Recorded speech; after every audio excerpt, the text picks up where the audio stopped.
Welcome to Geek Therapy Radio. You know who you got. Your mental curator, Johnny Hamburger. Thank you so much for joining me. GeekTherapyRadio.com to get in touch with me and for more information. You can also follow Geek Therapy Radio on Facebook, Instagram, Twitter, and YouTube. You can also email me directly, Johnny@GeekTherapyRadio.com. JOHNNY at GeekTherapyRadio.com. By the way, I want to remind you, send me your questions. Send your questions in to me or things you want me to comment on, and I will surely do that. You can also do so on Twitter. I would love to respond to those questions. I'm very careful in my wording there, my phrasing there. I will respond to those questions if it's a question that I don't know anything about, or I wasn't able to come up with the research on it, or can't come up with a definitive answer. I will let you know beforehand. I'm not going to pretend like I know everything. So send me your questions, comments that you want me to respond to, and I will. Johnny@GeekTherapyRadio.com, or just go to GeekTherapyRadio.com and fill in that submission form. Remember, I'll get onto the geek topic here in a second, but remember, when you contact me through the website, you are not on any sort of mailing list. It literally just forwards it to my email address. So there you go. All right. So one of my common themes that you've heard me say over the years, which is crazy to say now, over the years of Geek Therapy Radio, is that I am really not a geek about smartphones, like new smartphones. I just don't care. Like, I think, yes, they get better and better in certain aspects, but kind of the technology, as far as like the exciting part of smartphone technology, has plateaued, at least for me. I just don't think smartphones they don't tickle my geek fancy very much. I said that time and time again. Every time a new Galaxy Note comes out, or Galaxy S20, S21, S22, or a new iPhone 12, 13, 14, whatever comes out, I'm just like, the cameras get better, the processors get better, but like the experience, honestly, really, truly, the experience between like a Galaxy Note 3 from, when was that? Like 2013 or somewhere thereabouts. And then a brand new Galaxy S22, or my kind of older Note 9. The experience of smartphone use, save for better cameras and better video, there's nothing really that great. Yes, refresh rates have gotten better. You have 90 hertz refresh rate. You have 120 hertz refresh rates. I think even some gaming phones are going up over 144 hertz refresh rate, which on a phone seems kind of silly, but you get my drift. Like, displays get better, cameras get better.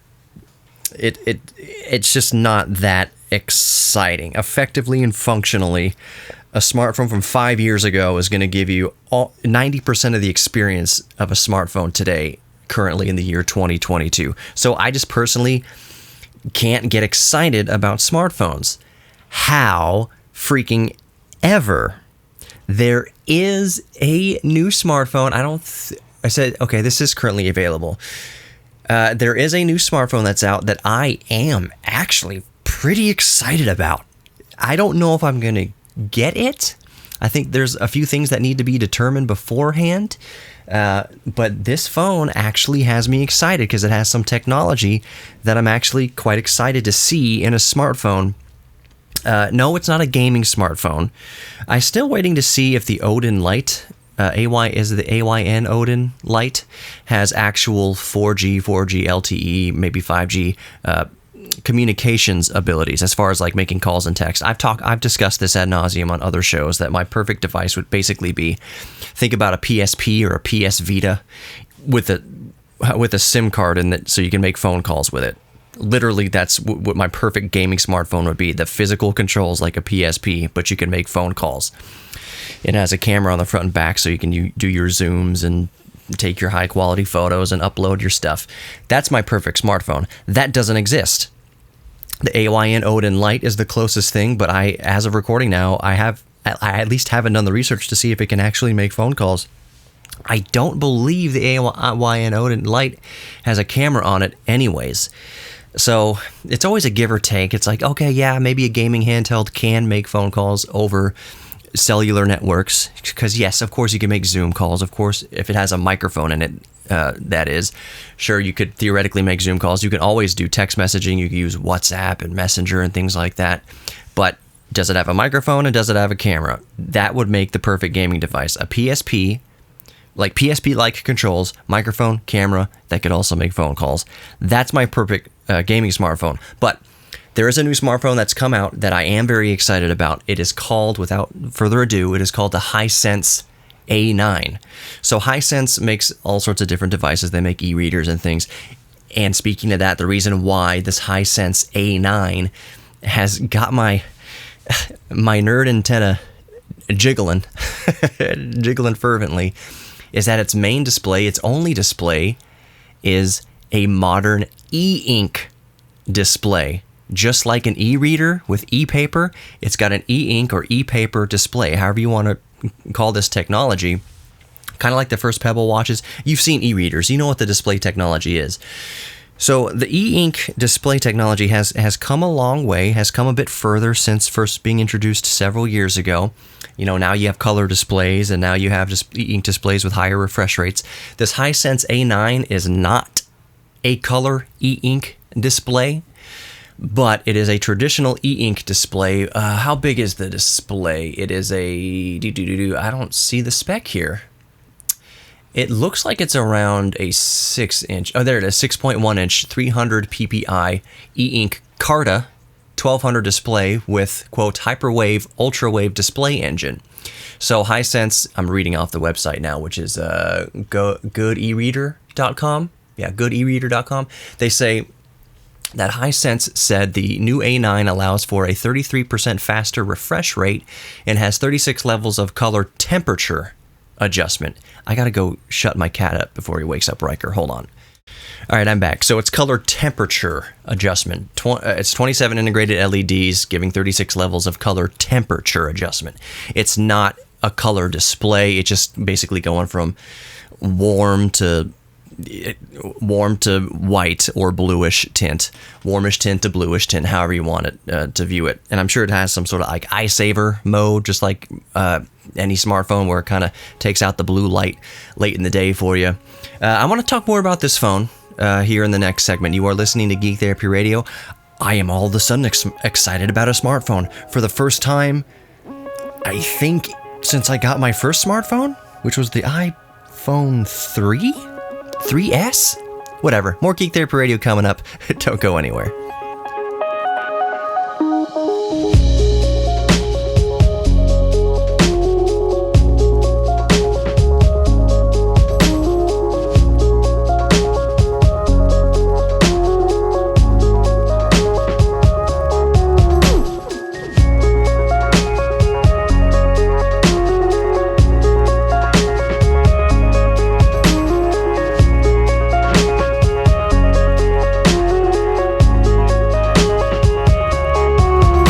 I know I misspoke at the end of the last segment. There's no such thing as the iPhone 3S.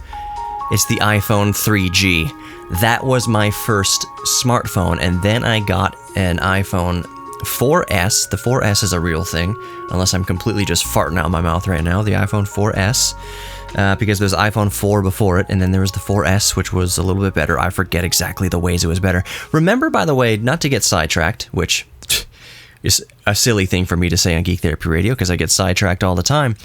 Remember when the iPhone 4 and 4S came out, and it had, I think it was the first iPhone with that kind of aluminum or steel side body. So you had the front glass and the back glass, and then the sides of the phone were made out of metal. I believe it was aluminum, because Apple uses recycled aluminum on everything.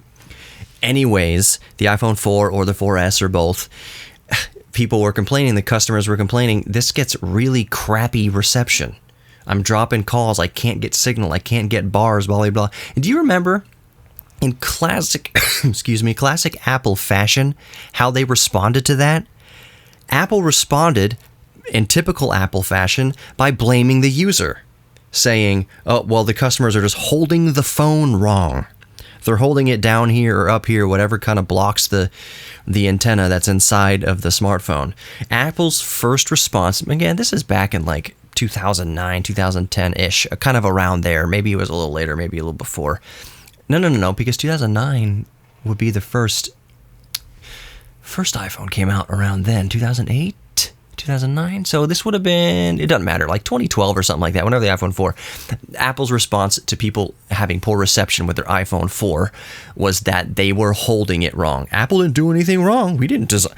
How dare you insinuate that Apple designed a fault in their projects, in their product? How dare you insult the majesty and the creativity and the perfect brains of Apple engineers, that you would even insinuate that their product didn't function perfectly all the time. So their default response in typical Apple fashion was saying, well, it's not our fault. The customers are just holding it wrong.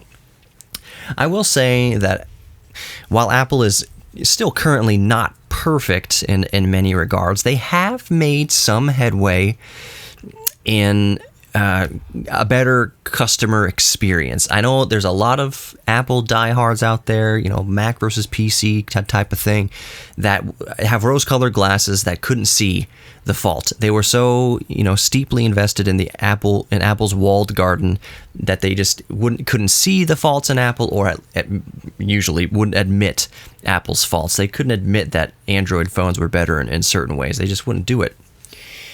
So there were certain people holding on to that it's the customer's view. Anyways, Apple has recently gotten a little bit better. They've started to design their products better, like the new M1 MacBook, the M1 MacBook Pro. It was a kind of a perfect case for this.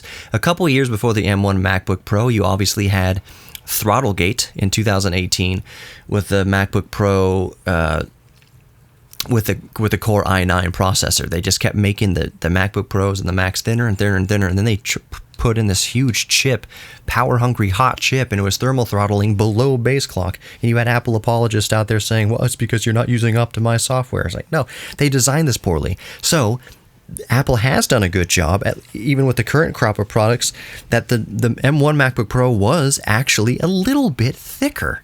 They kept it a little tiny bit, like a millimeter or two chunkier, to make sure that they could fit a proper cooling solution in there to keep the M1 happy. Yes, the M1 chip is extremely efficient. It can do with 25% of the power that an Intel chip does with 100% of the same amount of power. It's mind-boggling how good Apple M1 and M2 chips are, but still, the design language changed a little bit. They said, all right, we've been taking away ports, we've been making things thinner, now we're throttling. It's a Pro product. We can go ahead and make it a 1 or 2 millimeters thicker. There's a changing at the guard at Apple, and the new head honcho in charge of design basically said, stop designing purely for aesthetics. We can include a little bit of practicality in these designs so that we actually make a good product, a good usable product that has plenty of thermal headroom to do what we need to do.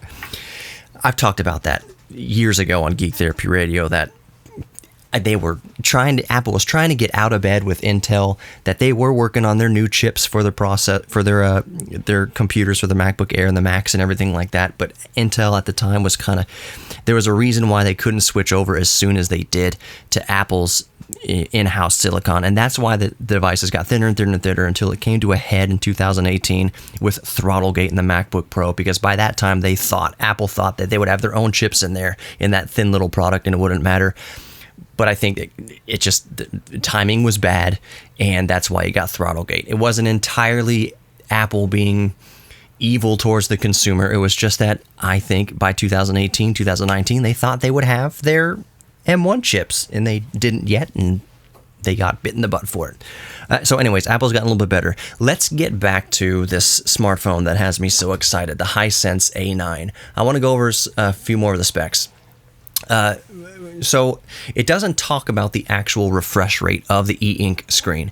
So any of you out there who have experience with e-readers or e-ink devices of any nature, you know that they're great for reading and for researching and gathering information off the screen, because the refresh rate's is not high at all. It's really not high. It's meant to just put some text on the screen and then sit there, not consuming any more energy. So you'd have a frame rate of like maybe 1 frame per second, if that, with the older e-ink displays. Maybe people could overclock them and get like 15 blurry frames per second out of an e-ink display. Their forte, e-ink displays, were not for consuming a bunch of like 4K YouTube content or 60 frame per second gaming. It was mainly just to reduce eye strain when you're doing research and you're reading articles and reading web pages. That's what e-ink shines in. But modern e-ink can refresh a bit higher. I was seeing demos the other day on Twitter. Somebody was experimenting with this, getting a refresh rate of like 60 frames per second out of an e-ink display. Pretty cool when you think about it. It's a pretty cool frontier that they're on. So while this Hisense A9, the specs here, do not say the actual refresh rate, I would imagine that it's a bit better than the e-reader we're accustomed to. Like, it's probably pretty good for scrolling down web pages. That's probably where the refresh rate's pretty good. So it might be like 30 frames a second. I'm guessing if they could get this e-ink to a nice buttery smooth, quote unquote, 30 frames a second, which is buttery smooth for an e-ink display. Don't get me wrong here. Don't come at me, PC Master Race. 30 frames per second on an e-ink display on a phone would be amazing. That means you could theoretically watch most YouTube content that's either at 24 frames a second or 30 frames per second, depending on if you're Marquez Brownlee or Linus Tech Tips. The 24 FPS versus 30 FPS battle. There are some channels that run at 60 frames a second. Not too much. Like the Marquez Brownlees and Linus Tech Tips are usually going to be at 30 frames or 24 frames a second. Either way, what I'm saying is consuming content like that on an e-ink display that is capable of 30 frames per second, it will get you by in a pinch to watch a YouTube video black and white on an e-ink display at 30 frames per second. That would actually be pretty cool.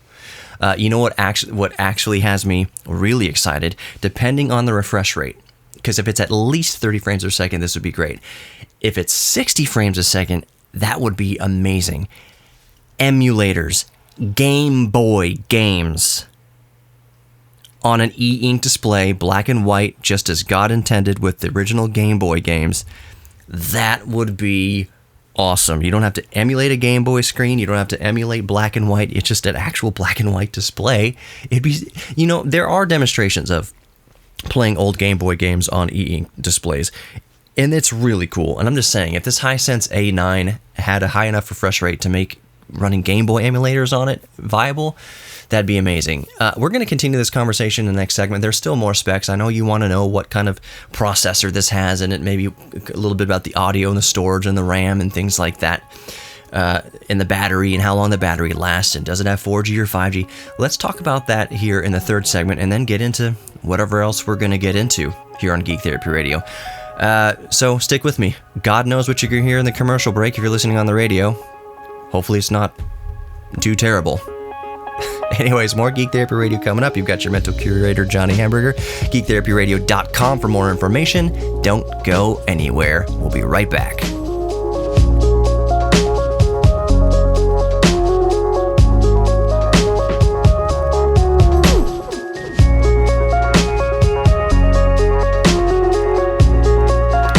Welcome back to Geek Therapy Radio. You've got your mental curator, Johnny Hamburger. My mother and father-in-law are in town, and I halfway joked last night. You hear me on the show once in a while when I say something cringeworthy or terrible or kind of maybe overtly sexual or crude or bathroom humor or whatever like that. I always apologize. I always say, sorry, Susie. Hi, Susie. Sorry, Susie. That's my mother-in-law, and she's a real person. And she's here within probably 20 feet of where I'm sitting right now. And I told her last night, I'm going to get you on the air. I'm going to prove to my listeners that you're a real person. You're not just a figment of my imagination or some sort of like moral scapegoat that I apologize to when I do naughty things on the internet. So I'm going to see if I can get her on. You know what I'm going to do? I'm going to save the last segment. I'm not going to record it right at this moment. And I'm going to see if I can get her on. I hope that I can. I hope I'm not going to shoot myself in the foot for even mentioning this, because I'm not going to edit this part out. I'll see if I can get her on. I'll say, come on, Susie, just give me 10 minutes, 9 minutes really, not counting the bump music in and out. I just want to talk. She's actually, I don't mean to say this like, oh, she's actually interesting. I mean, she's interesting. She's a musician. She's an artist. So it'd be fun to just geek out with her for a minute. But really, I just want to prove to y'all that she exists. So when I do my little potty humor and naughty things on the internet or on the air, and I say, sorry, Susie, we're going to have Susie on the air. I'm going to try to get her for the next segment. And hopefully I don't have to put my foot in my mouth and promising that. But we will see. I will not edit this segment. Okay, so more of the specs of the Hisense A9. And if you're just listening to Geek Therapy Radio right now, the reason why I'm all hot to trot on this is that other than I am not a geek about smartphones, I'm a geek about the technology of smartphones, radio waves and transmission and high pixel density displays and things like that. Like the tech of it is really cool, but smartphones themselves, the sum of all the parts, not very exciting. The user experience of smartphones in my mind has plateaued since like 2012. If you had like the experience of between a Galaxy Note 3 and a Galaxy S22 is, there are improvements in camera, there's improvements in battery life, there's improvements in processor quality and stuff like that, but it's still just a big giant slab of a screen that you look at Facebook with and make phone calls with. That's all the same. It's just higher resolution now. Anyways, not getting into all of that. So I'm not really excited about smartphones, but I am hot to trot today about a smartphone for the first time ever that I can remember. I'm excited about a smartphone, the Hisense A9. And the reason why I'm excited about it is it has an e-ink display. Not a secondary display. There have been some phones out there, Chinese phones, whatnot, that have had like a secondary small e-ink display. Kind of cool. Sure. There was even folios you can get, like phone covers that had secondary e-ink displays, so you could read books or whatever just on the back of your phone if you had a big enough phone, blah, blah, blah. But this is the first phone that I know of, as of recording. Maybe I should do more research on this, but it's the first phone that I know of that's got me excited that has an e-ink display, a 6.1-inch e-ink display. So let's get into the specs. Let's rattle them off here from what we know. The Hisense A9 e-ink smartphone has a 6.1-inch display, 300 ppi, which is really good pixel density. The e-ink technology is the e-ink Carta 1200, has hyperwave ultrawave display engine, and Hisense says that it allows for 33% faster refresh rate and has 36 levels of color temperature adjustment. It's a black and white screen, but the LEDs allow you to adjust the color temperature. So the 33% faster refresh rate, 33% faster than what? So I'm hoping that the phone has at least 30 frames per second of a refresh rate. It would be miraculous if they got the e-ink display to go up to 60 frames per second. That would be amazing for old school emulators like Game Boy to play black and white Game Boy games on an actual black and white e-ink display. The processor inside is a Snapdragon 662. So that is obviously not the latest Snapdragon 888. I think is the latest Snapdragon right now for smartphones. I think there is a smartphone out there, a gaming smartphone, quote unquote, that has the Snapdragon. Oh gosh, I'm blanking out on the nomenclature for it, but it's the same kind of Snapdragon they use in Windows on ARM laptops, like the Samsung Galaxy Notebook. I think some Samsung Galaxy Notes have Windows running on ARM processors, and it's that Snapdragon processor. I'm blanking out. X80, what is it? I forget. Anyways, the Snapdragon 662. That's like a mid-range processor, and it's going to be freaking plenty for running an e-ink smartphone, or any smartphone for that matter. The phone comes in two configurations, the Hisense A9, 4 gigabytes plus 128 gigabytes of storage. So 4 gigabytes of RAM plus 128 gigabytes for storage, or you can get 6 gigabytes of RAM also with 128 gigabytes of storage. Yes, it can take an SD card. It's got a dual slot in there, so you can put either dual SIMs or a SIM and an SD card, so you can expand the storage that way. It runs, the smartphone runs on the Ink OS, which is based on Android 11. And here's the thing with that. Let me go through the specs and we'll talk more about Ink OS being based on Android 11.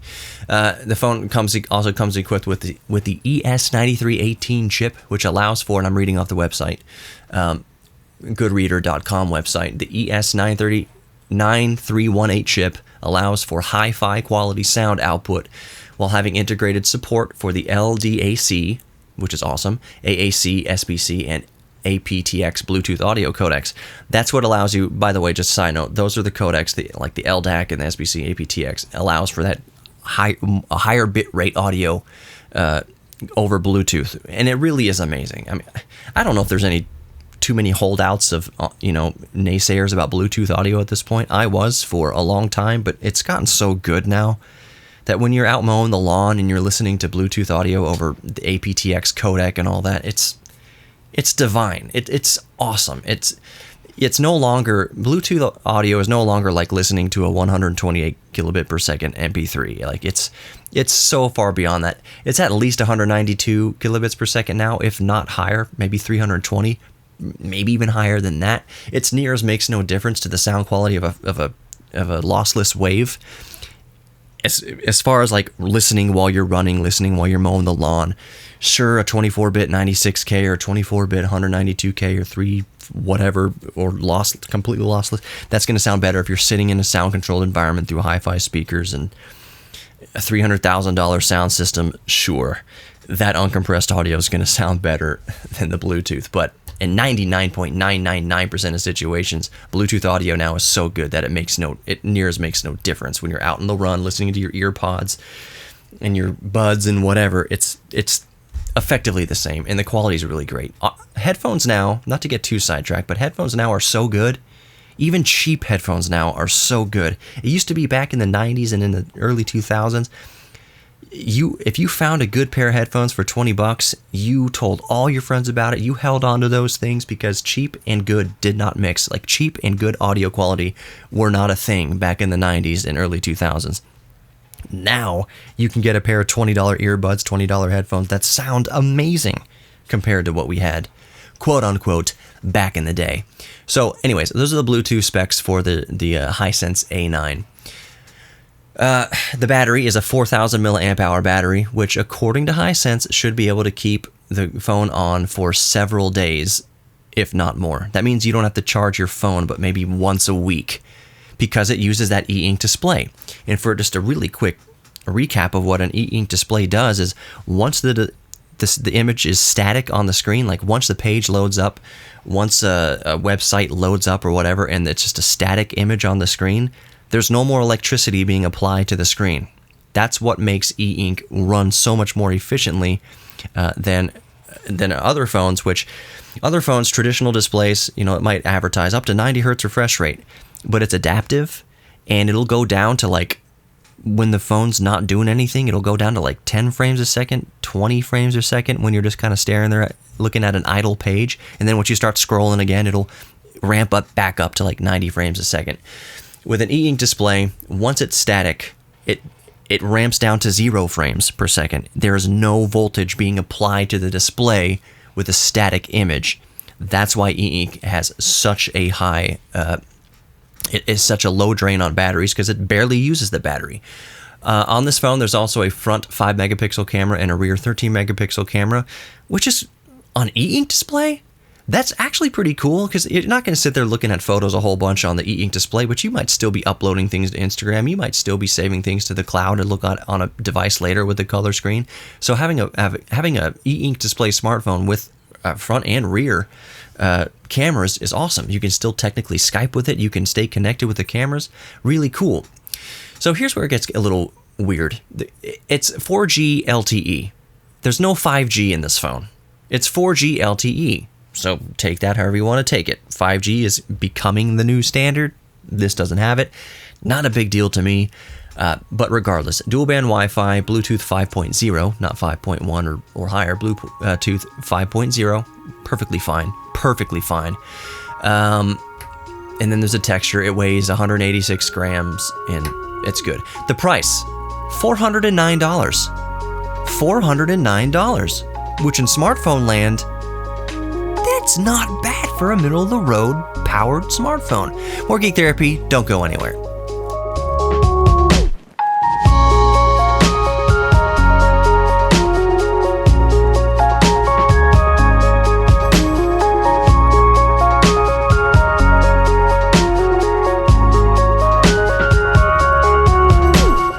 Welcome back to Geek Therapy Radio. You've got your mental curator, Johnny Hamburger. Susie's not here yet, but I'm going to get her. That's what I'm saying. This is the intro of this segment, is saying that I'm going to stop the recording here in a moment, and I'm going to go find Susie and see if she wants to come up here and sit and do the last few minutes of the show with me, which means I also have to pause this to set up another microphone. So I'm going to go ahead and do that, and hopefully when I come back from hitting spacebar here to stop the recording, I'll have a Susie with me. So let's see, hitting spacebar now to go get Susie. All right, I'm recording again, and I wonder if I was able to get Susie. Is she here? She is here. Oh, Hi, Johnny. Oh my goodness, she's a real person. This is my mother-in-law, Susie Poindexter, and I persuaded her to come on here. She was like, "You're not gonna have a camera on, are you?" No cameras right now, because my hair is just a mess. Susie, how are you today? I'm very well. Enjoying Houston. So, what's the temperature outside as of recording? What do you reckon? It's in the 90s, upper 90s, I would say. Oh, I think you're wrong. I think, you know, a normal person would say that. It's 99, actually. As I'm checking my phone, it says 99. Let me refresh it, because 4 p.m. here is pretty much the hottest it's going to get during the day. Yep, 99 degrees. Let's check Lynchburg. Is that where you're from, Susie? Yes. Lynchburg, Virginia. It says 80 degrees. There's no way. No, Is it really? It's probably very hot and humid there, too. It says 80 degrees right now. Yeah. Which is almost 20 degrees cooler than it is right now. Yeah. So, people didn't come to listen to us jibber jabber on the weather. I guess we can. Weather's a geek thing. I used to want to be a meteorologist when I was a kid.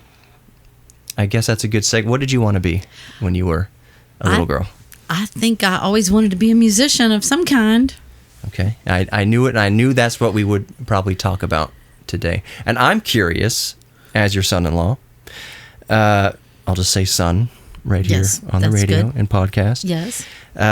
When did you get your start? When did you feel that tug that you wanted to do music for life? I think I was always fascinated with music, and most of my experience early on was church music. Mm-hmm. I couldn't wait to Sunday morning to go watch the organist play the pieces because she would be able to play barefooted, and I just thought that was kind of cool that she could be barefooted in church. Yeah. I learned mostly hymns and church songs first, and then as I, got into teenage years, I got into other kinds of music, and I enjoyed it. And I tried to, imitate. I think my very first music teacher was Julie Andrews. I watched Mary Poppins. I listened to The Sound of Music on a LP for over and over again, and so I was very much involved in singing and music from very early on, and just I kind of saw accomplish one area and then moved on to the next thing. And when did you start learning piano? I started taking piano in third grade, and I took for 3 years. Wasn't I've never been a pianist really. I've learned actually more piano in the last 10 years playing for school, for course classes, because I would have to learn, do a whole lot more with that. So it has been, I never really wanted to be a performer, but I always seemed to be performing in some way or another. Did you always want to teach? I have wanted to teach for a very long time. In fact, I got a teaching degree when I went to college.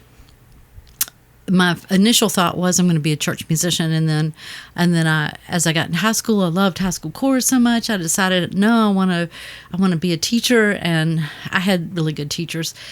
And the year that I graduated from college, nobody 2004. No, not quite. There was no one hiring music teachers, and I did get a church job, and on August, the 1st of August, I will be a church musician for 40 years. Wow. That's amazing. And I'm glad you mentioned Julie Andrews, because I don't know if you know this or not, my music, the person who got me into music, who got me paying attention to music was Michael Jackson. His music was the first music that I ever took notice of when I was younger. It's like, well, music can move you. But the musician who got me into actually wanting to be a musician and sing and play piano and everything was Elton John. That was the biggest influence on my life. He was the one listening, to the Lion King soundtrack. Right. Made me ask my parents, can I have voice lessons and piano lessons? what I was going to ask, and Sarah's walking through trying to be all sheepish and not make noise. It's fine. Anyways, were there any albums that you brought home that your parents, what did they forbid you to have any albums, and did you get any albums that they found and broke in half or told you to get rid of? No, I did not have any, but I was not, the edgiest. It doesn't mean rebellion. I mean, like AC/DC was real popular when I was in high school, and I wasn't a big fan of them. Kiss, they were the groups that everybody else was listening to, and I was listening to John Denver and the Carpenters and Carole King. Those were the people that I didn't push the envelope too much. Right. Commodores was one of my favorite groups. Yeah. Earth, Wind and Fire. Earth, Wind and Fire. I listened to them the other day. So I never really pushed the envelope to where my parents didn't want me listening to anything. Did they ever? That's a really good point. I think a lot of people think that, you go through your younger days and everyone goes through this rebellious phase, and that's why they listen to Kiss and that's why they listen to Judas Priest and stuff, because they want to, piss off their parents and things like that. But I never had that desire to upset my parents with the music I listened to. I just wasn't into, those edgy bands when I was a kid. I appreciate them later on, but I'm still not like huge fans of them.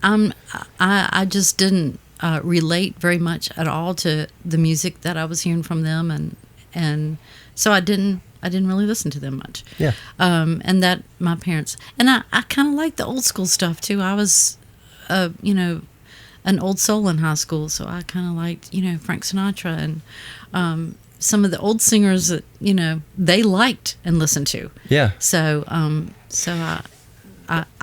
it was a fun. I was never pushing right. my parents. Yeah, the segment's the show is about to wrap up here in a moment, but I was just going to mention.